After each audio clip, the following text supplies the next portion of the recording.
We know Indonesia is the favorite one in our group. They are a very strong team, and you can see the result. About Cambodia, they start very good against Timor and for 4-0-0. But the second game was disappointing with the draw in the last minute. If we have won that game. Legenda Jepang blak-blakan soroti kualitas permainan timnas Indonesia asuhan Shin Tae-yong.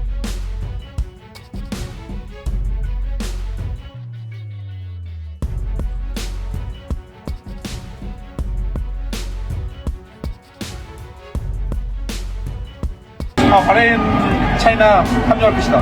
Target di Bahrain sama Cina seperti apa, Coach? Target? 우리는 목표 바레인전이랑 목점 이렇게. terima kasih ya. Shin Tae-yong tegaskan Eliano Raiders dan Mees Hilgers gabung timnas Indonesia saat tandang ke Bahrain dan Cina.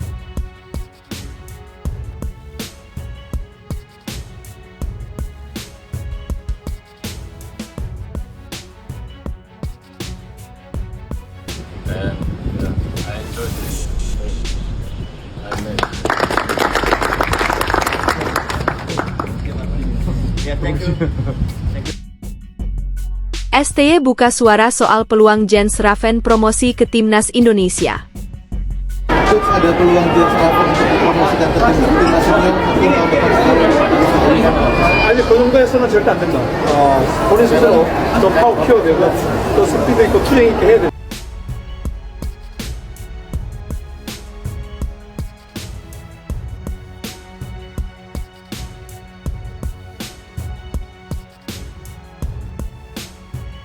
Legenda Jepang blak-blakan soroti kualitas permainan timnas Indonesia asuhan Shin Tae-yong. Legenda sepak bola Jepang, Keisuke Honda ikut angkat bicara soal kualitas permainan timnas Indonesia sejak ditangani oleh Shin Tae-yong dalam 4 tahun terakhir. Mantan gelandang serang timnas Jepang ini mengungkapkan penilaiannya tentang timnas Indonesia. Menurutnya tim yang diarsiteki Shin Tae-yong itu diklaim bisa menjadi ancaman nyata bagi negara-negara Asia. Prestasi timnas Indonesia semakin meningkat dalam 4 tahun ini. Shin Tae-yong berhasil membawa timnas Indonesia lolos putaran ketiga kualifikasi Piala Dunia 2026 zona Asia. Sebelum itu, pelatih asal Korea Selatan itu sukses membawa timnas Indonesia U24 menembus semifinal Piala Asia U23, meski gagal lolos ke Olimpiade 2024 Paris. Dia juga membawa timnas senior memberi kejutan di gelaran Piala Asia 2023 dan lolos ke babak 16 besar dengan mengalahkan tim-tim unggulan. Kualitas tim Garuda yang terus meningkat, tak ayal banyak yang pandit yang mengatakan bahwa timnas Indonesia saat ini memiliki level tinggi dan dapat bersaing dengan negara-negara kuat seperti Korea Selatan, Jepang, dan Australia. Bahkan, pandit senior coach Justin menyebut bahwa level skuad asuhan Shin Tae-yong saat ini bukan lagi Asia Tenggara, melainkan Asia. Seperti diketahui, timnas Indonesia saat ini sedang fokus melakoni 8 pertandingan tersisa di kualifikasi Piala Dunia 2026 zona Asia. Timnas Indonesia memberi kejutan dengan menahan imbang Arab Saudi 1-1 dan Australia 0-0. Dari 2 pertandingan melawan Arab Saudi dan Australia, skuad Garuda berhasil mengamankan poin 15,44 hingga membawanya naik peringkat pada ranking FFIA jadi ke-129, sebelumnya 132.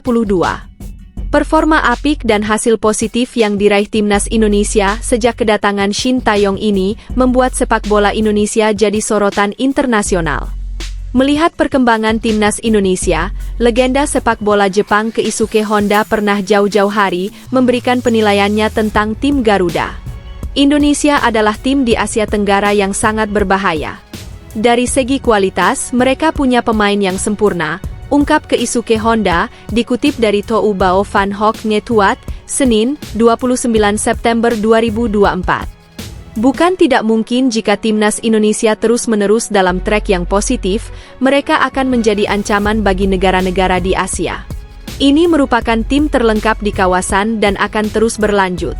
Sangat menarik untuk ditunggu, ujar Keisuke Honda. Keisuke Honda, yang merupakan mantan pemain AC Milan itu, memperhatikan ada banyak pemain Indonesia yang berkiprah di luar negeri atau bermain abroad.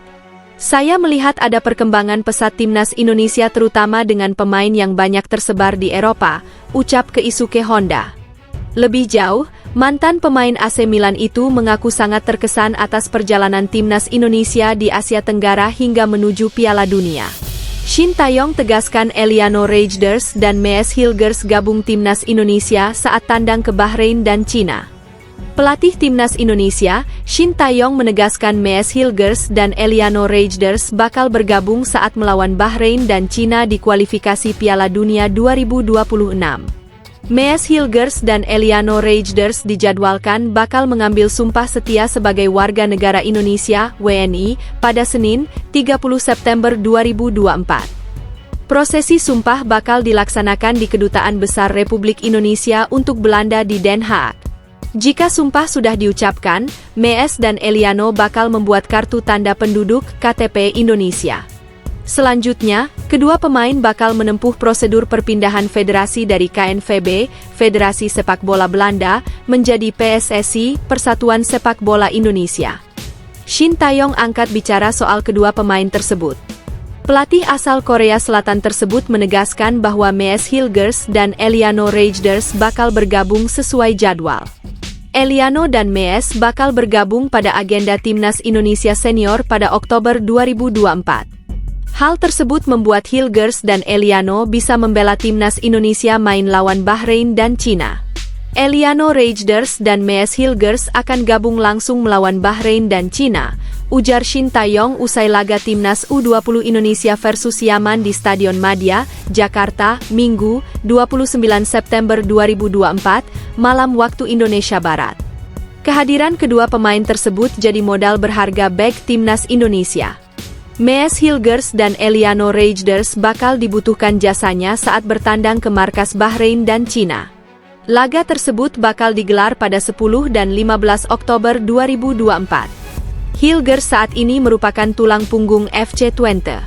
Dirinya bisa menguasai dua posisi, yaitu bek tengah dan bek kanan. Kemampuannya diharapkan dapat memperkuat lini pertahanan Timnas Indonesia. Sejauh ini, sudah ada Jai Itzes yang sudah debut di kasta tertinggi Liga Italia, Serie A. Selain itu, Eliano Reijnders juga jadi berkah jika resmi gabung Timnas Indonesia. Pasalnya, dirinya adalah gelandang yang dibutuhkan oleh Timnas Indonesia. Eliano bisa bermain sebagai gelandang serang, gelandang sayap, hingga bek sayap. Kehadiran adik dari Tijjani Reijnders ini bakal menambah kreativitas lini tengah yang selama ini dicari. Sosok Eliano diharapkan dapat mendukung kinerja para penyerang Timnas Indonesia. Saat ini tim Merah Putih tengah menjalani babak ketiga kualifikasi Piala Dunia 2026. Dalam dua pertandingan pertama di grup C kualifikasi Piala Dunia 2026, Indonesia mampu mengantongi 2 poin usai menahan imbang Arab Saudi 1-1 dan Australia 0-0. Timnas Indonesia duduk di peringkat keempat grup F klasemen sementara. STY buka suara soal peluang Jens Raven promosi ke Timnas Indonesia. Pelatih Timnas Indonesia Shin Tae-yong buka suara soal peluang striker Timnas Indonesia U20, Jens Raven promosi ke Timnas Indonesia. Jens Raven jadi salah satu pemain yang punya peran besar di balik keberhasilan Timnas Indonesia U20 lolos ke Piala Asia U20 2025. Jens Raven mampu mencetak 3 gol alias selalu membukukan gol di 3 laga yang dimainkan. Sebelum tampil cemerlang di kualifikasi Piala Asia U20 2025, Jens Raven juga tampil gemilang di ajang Piala AFF U19 2024. Jens Raven mencetak 4 gol di turnamen yang dimenangkan oleh Garuda Muda tersebut. Meskipun tampil impresif dan mencolok di 2 kompetisi yang telah dilewati bersama timnas kelompok umur, Shin Tae-yong menilai Jens Raven masih perlu meningkatkan kualitas untuk bisa masuk ke tim senior. Karena itu, Shin Tae-yong menyebut untuk saat ini Jens Raven belum bisa masuk ke skuad Timnas Indonesia yang sedang berlaga di babak ketiga kualifikasi Piala Dunia 2026. Segitu saja sangat kurang, masih dibutuhkan power lebih dan daya berjuang. Kalau segitu saja tidak akan pas untuk di Timnas Senior, ucap Shin Tae-yong yang ikut menyaksikan laga Timnas Indonesia U20 versus Yaman. Walaupun saat ini Jens Raven belum promosi ke tim senior, ia masih punya waktu yang terbentang lebar di hadapannya. Usianya baru 18 tahun dan kemampuannya tentu bakal terus berkembang. Saat ini ia membela Dordrecht yang berlaga di kasta kedua kompetisi Belanda. Piala Asia U20 2025 yang digelar di Cina Februari mendatang jadi momen berikutnya bagi Jens Raven untuk unjuk gigi.